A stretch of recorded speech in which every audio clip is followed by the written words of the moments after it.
Coming up, Gary Wilmot, Joe Longthorne, Roy Walker, Barbara Cook, Elaine Stritch, Moira Anderson, Henry Mancini and Johnny Mathis. All in A Christmas Night of 100 Stars. And A Christmas Night of 100 Stars continues after the news.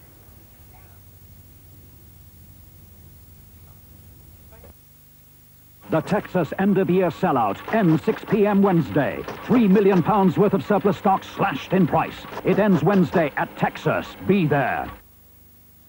No, come on, stop messing about. For the last time, did you know that Brittany ferries sail direct to holiday France? Perfect for Brittany, Normandy, Paris, and the South. Very amazing. Everything's reduced in Times Furnishing's biggest ever sale. Save hundreds of pounds on thousands of bargains. Starts tomorrow. Don't miss it. Every day, more than 3 million people go to work in London.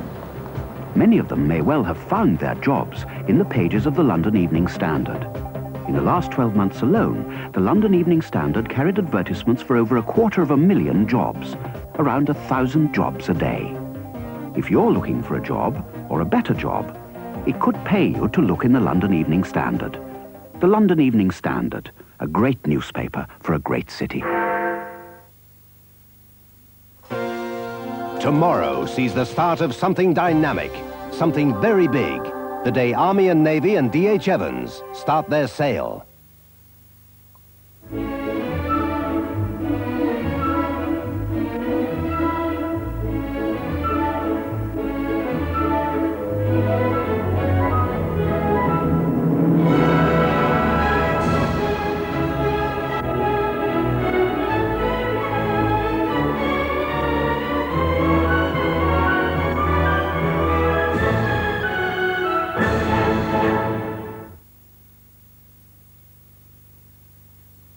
If you've survived Christmas, don't miss Asda's sale. There's everything from carving knives to microwaves. Right now, you won't get a better deal than at the Allied sale with these fantastic half-price offers. These sculptured carpets are half price. What you'd normally pay for this buys you all this. These superb wool blends are half price. What you'd normally pay for this buys you all this. Save on quality Axminsters fitted brie and save on room-size remnants half price. Get a better deal on curtains. Free making on many made-to-measures and hundreds of ready-mades half price. Pay for this, take home this. The Allied sale starts Boxing Day at Superstores. Saturday, all other stores. It's been a good year for Police 5, so I'm only too delighted to be able to say a happy Christmas to all our viewers and a prosperous new year to most. Now on LWT, we join ITN for the latest news.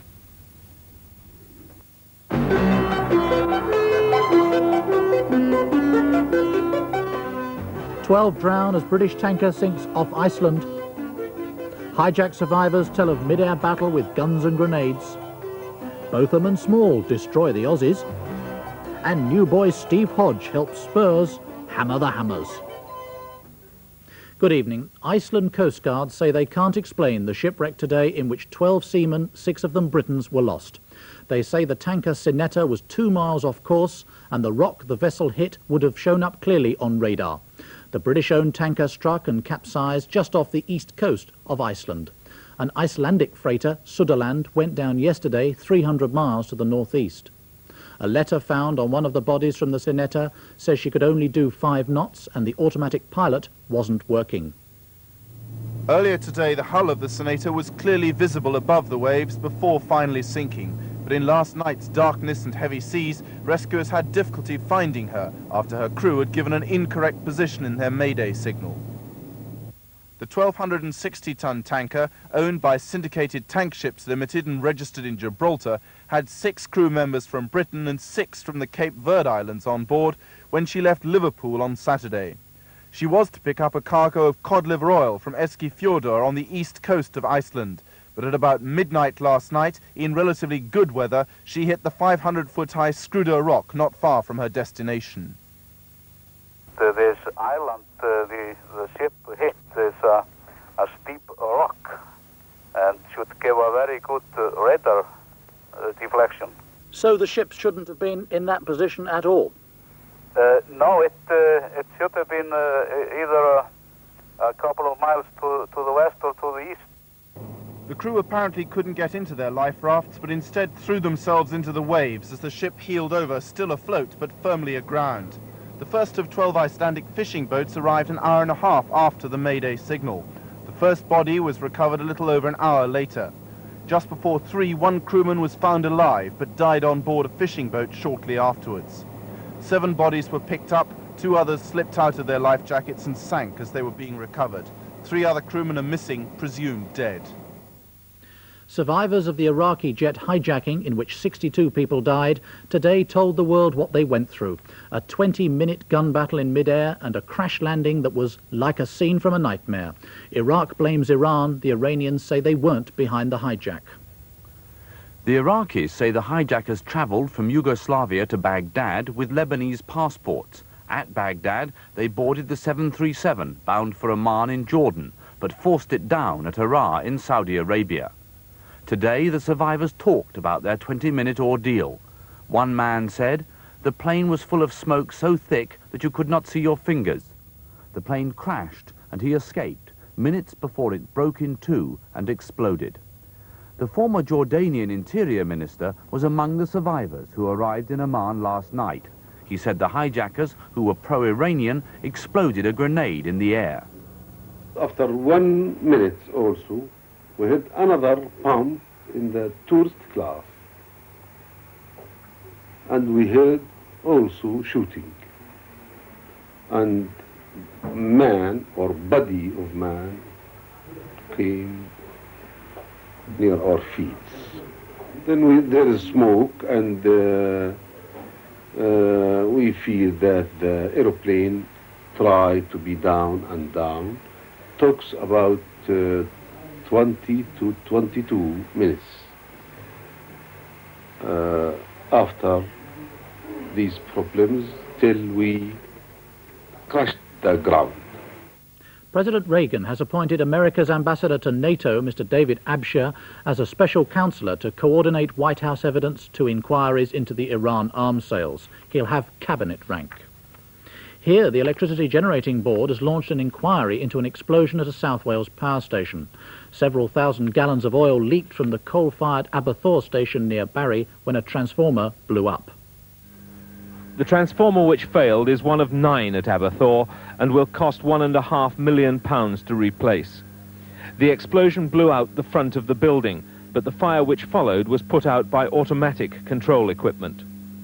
The oil which escaped is a light grade, like sewing machine lubricant. It's used as a coolant and insulation within the transformer. 8,000 gallons were released when the vessel containing it ruptured. Although Aberthaw is on the Bristol Channel coast, there was no pollution to either beach or sea. The oil was mixed with detergent and then collected in the plant's own underground drainage tank. An inquiry has already begun, but it's likely to be several weeks before the reason for this accident is known for certain.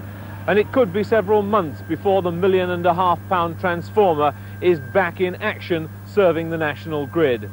David Cass, ITN in South Wales. Police in Kent have arrested a 38-year-old man tonight in connection with the fatal stabbing of an elderly woman and her daughter at Sandhurst on Christmas Eve. Earlier today, they launched a search for the daughter's estranged husband. The Basque separatist group ETA say they planted a bomb which exploded in a French-owned hotel in Madrid. It went off shortly before midnight last night after a telephone warning and tore a large hole in the front of the hotel. Nobody was hurt. The bombing is the latest retaliation for the expulsion to Spain of alleged ETA members living in France. And now, with news of a busy day's sport both at home and down under, here's Giles Smith. Tonight's headlines: soccer, Steve Hodge scores on his debut as Spurs thrash West Ham 4-0, but leaders Arsenal can only draw. Cricket, England have one hand on the Ashes after a great first day of the fourth test in Melbourne, and in racing, outsider Desert Orchid wins the big race at Kempton. There was a crowd of nearly 40,000 for the big London derby at White Hart Lane, and all eyes were on Tottenham's latest recruit. Spurs' new signing, Steve Hodge, came to White Hart Lane to find West Ham still apparently dozing after a good Christmas dinner. Within 10 minutes he was unmarked, but Paul Allen inside him decided the new boy wasn't to have a scoring chance yet. To begin with, Hodge was everywhere, here tidying up in defence. But it was Clive Allen from a Hoddle corner with his 25th of the season on 14 minutes who scored the only goal of the first half. West Ham could only look on. The spectators who'd overslept but were still being let in at the break were in time for the second half deluge.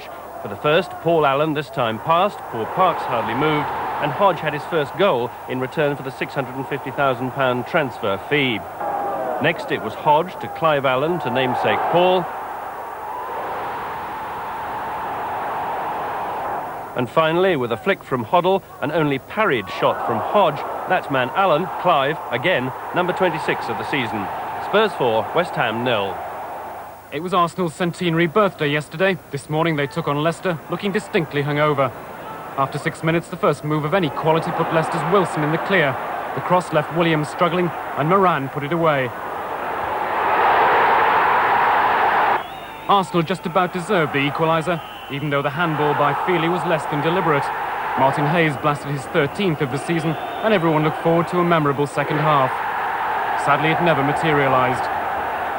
In a bad-tempered 45 minutes, with Leicester down to 10 fit players, only Sansom threatened to break the deadlock. Then at the end, Rocastle charged through, and Ian Andrews again saved Leicester's point. On this showing, Arsenal certainly aren't ready to take the title. Peter Staunton, ITN Sport, Filbert Street. Liverpool former manager Bob Paisley travelled on the Manchester United bus to Anfield to help avoid a repeat of last year's trouble when United players were pelted with stones. Obviously it's a good idea, you know, because the teams get on well off the field, but obviously when you're on the field, you've got to compete against each other, and it would be just nice if the fans would do exactly the same. And happily there was no trouble. In the match, a Norman Whiteside goal was enough to defeat the league champions. United haven't lost at Anfield for 7 seasons. Though Trevor Stevens scored 2 for Everton, it was their oldest player, 33-year-old Paul Power, who dominated the match. He scored the first goal and laid on 2 more. Colin Clark put Southampton ahead, but Chelsea fought back, and John Bumstead's winner gave 3 much-needed points to the London side, their first win in 10 matches. With both Nottingham Forest and Liverpool losing, it's Everton who move up to challenge Arsenal at the top of the First Division. The Gunners' lead has been cut from 5 to 4 points. Cricket, and England could have clinched the Ashes after a great first day in the 4th Test in Melbourne. They only need a draw. They ended the day at 95 for 1 after bowling Australia out for just 1 for 1. Ian Botham and Gladstone Small took 5 wickets each, but almost overshadowing them was wicketkeeper Jack Richards with 5 catches. Nearly 60,000 people, the biggest crowd of the tour so far, turned out to witness a Boxing Day bruising for Australia. Gladstone Small replaced the injured Dilly and led the rout. Another imprudent prod by Boone. He was on his way, England on theirs. And Botham was back in the act centre stage. He picked up Marsh for 17. And then the best Christmas present of all, Border for just 15. This is a match the Australians have to win. But only Dean Jones seemed to realise it. He reached 50. But around him only wreckage as Gladstone bagged himself 5 wickets.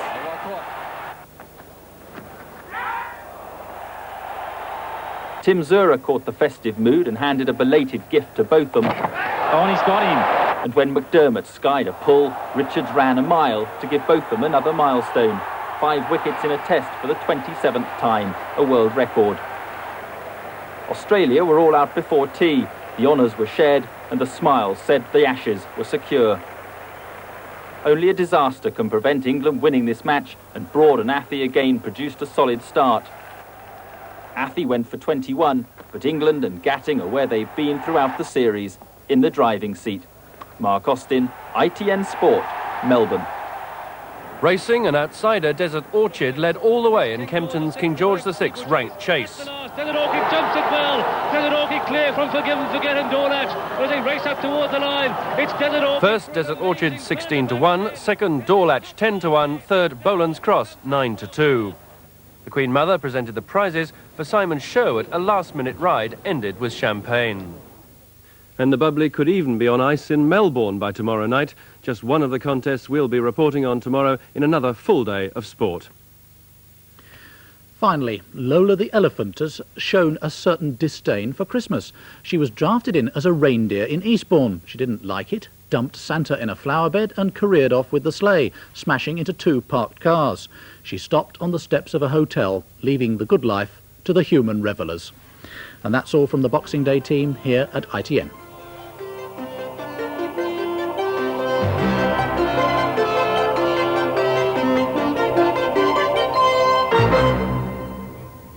Now the weather. Tonight will be dry with mainly clear skies. Lowest temperatures will fall to 1 degree Celsius, 34 degrees Fahrenheit out of town, and nearer 3 degrees Celsius, 37 degrees Fahrenheit in the city, with a touch of frost in the suburbs. Tomorrow morning will be bright, but it'll tend to cloud over as the day goes on, and there may be a little light rain in the afternoon, but many places will remain dry. Top temperatures will reach 7 degrees Celsius, 45 degrees Fahrenheit, and winds throughout will be from the west, fairly brisk at times tomorrow.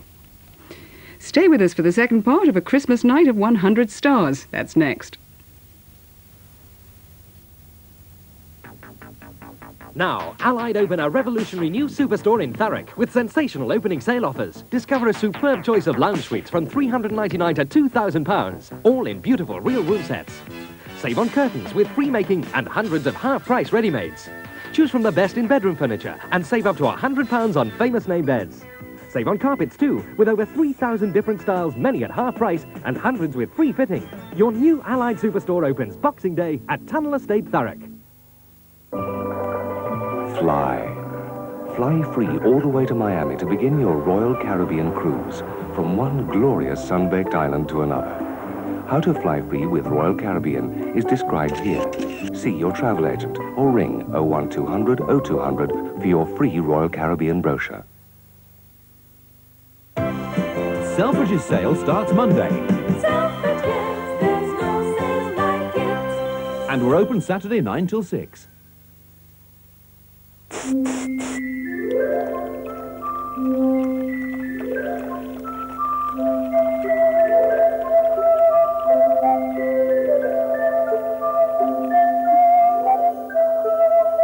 Oh? Perrier. Ho ho ho.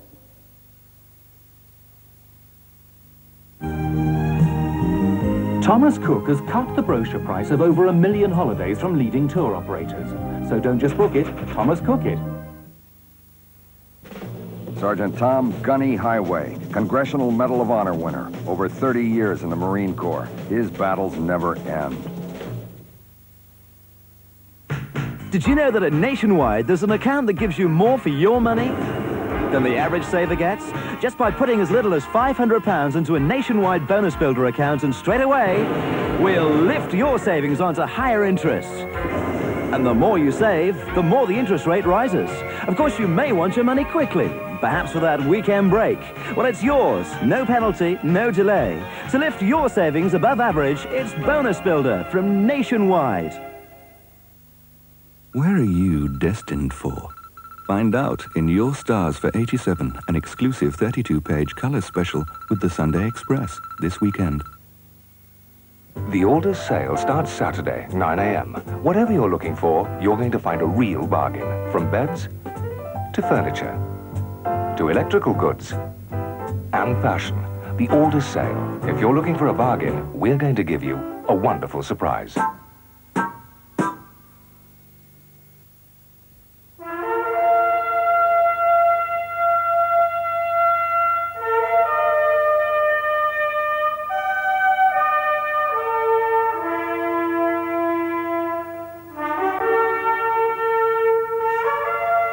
People of the United Kingdom, your attention, please. Very soon, the opportunity to buy shares in a major British company comes to you. The company is British Airways. To be sure you receive a prospectus and application form, ring 01200 1000, day or night. Or send off the coupon in your newspaper. The British Airways share opportunity, 01200 1000.